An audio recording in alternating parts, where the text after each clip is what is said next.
Good morning, students. Last time we had a discussion regarding the Monera groups. As earlier, I explained that there are 5 different kingdoms like Monera, Protista, Fungi, Plantae, and Animalia. So this is the second group. Today we are going to discuss regarding the second group, that is the Protista. Generally, we have learned that unicellular and multicellular, or you can say the prokaryotic and eukaryotic. So prokaryotic means the organism which do not have a well-defined nucleus, and eukaryotic means the organism which have the well-defined nucleus. So what is meant by Protista or protozoa? Protista are the free living or parasite. It may be the free living organism or it may be the parasite. It depends on the nature of organisms. It may have the free living or the parasite. Means some organism they may produce their own food, and some organism they may depend on the other organism in order to have a food. So if you think this is a unicellular eukaryotic organism, as earlier I said, generally multicellular eukaryotic organisms we learn, but this is a unicellular. Unicellular means in the single cell. Unicellular eukaryotic organisms, all the unicellular eukaryotic organisms placed in the Protista groups. So what is the special characteristics? What are the special features? Why these organisms have been placed in the Protista groups or the protozoa? The organisms, if we think about the characteristics or the features of this organism which belongs to the Protista group, they have the appendages or hair-like cilia or whip-like flagella. Now appendages means like suppose this is a cell, for example. So this is nothing but the appendages. They can move the appendages in order to movement from one place to the another place. Or hair-like cilia. Maybe they can have a hair-like cilia on the surface of their bodies. So these are the cilia. This is also used to movement their bodies from one place to the another place. Or whip-like structure. So this is nothing but the whip. This is the cell and this is the whip. Generally in local language we call as a chabuk. So this is nothing but the whip-like structure. That means the organism belongs to Protista. They have appendages, hair-like cilia, or they will have the whip-like flagella in order to move from place to the place. Now, as I said, the organism belongs to this Protista group. They may have a free living life, or some organisms they live like a parasitic one, means dependent on. So, what are the mode of nutrition? If we think about the mode of nutrition of the Protista group, so some organisms they are autotrophic.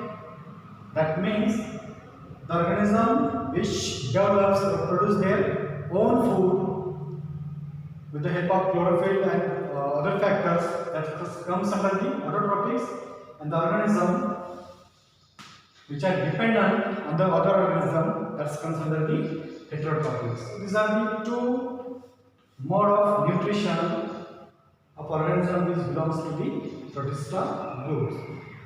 Now what are the organisms? So which organisms belong to this Protista group? So we can say the protozoa. So few algae, diatoms and the protozoans. So algae we know contains the chlorophyll. That means they can develop or produce their own food, or they can synthesize their own food. The protozoas like amoebas, paramectum. So these are the other organisms which are dependent on the other organisms. So that's why it may have the autotrophic nature, or some organisms may have the heterotrophic in nature. So this is the mode of nutrition of the organism which belongs to the Protista group. So these are the few structure of organism, that is paramectum. So this is the typical body of paramectum. The outer hair-like structure, that is nothing but the cilia.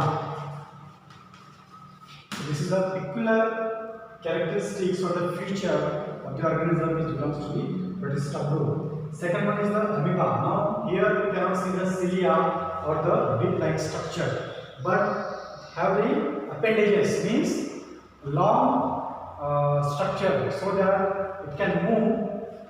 This portion will be used to movement from place to the place. So by the help of this portion, this is the appendages can move amoeba from one place to the another places. Now this is the another organism showing the nucleus, and this is a typical body. So in between the center of this organism, it developed a long whip-like structure which is called as a flagellum. Flagella, generally it is called as a flagella. Usual symbol. So this whip-like structure of the flagellum is used to movement from one place to the another place. So this is regarding the Protista groups. We can consider the Protista organisms. Few organisms, they may have a free life, living life, or the parasitic one. So these are the unicellular eukaryotic organism.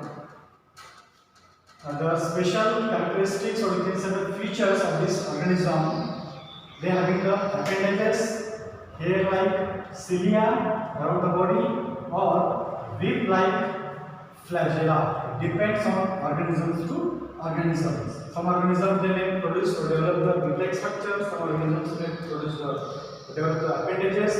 Some organisms they may develop the hair-like cilia. So that's why these are some different characters.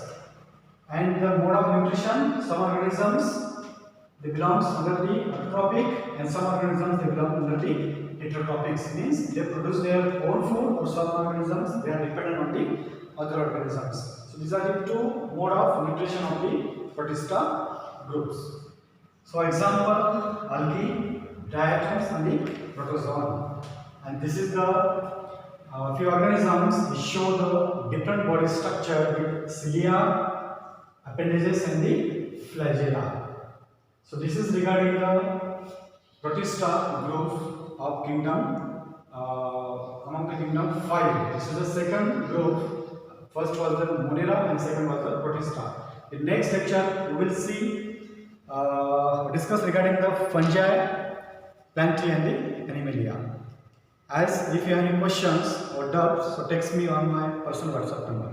Thank you.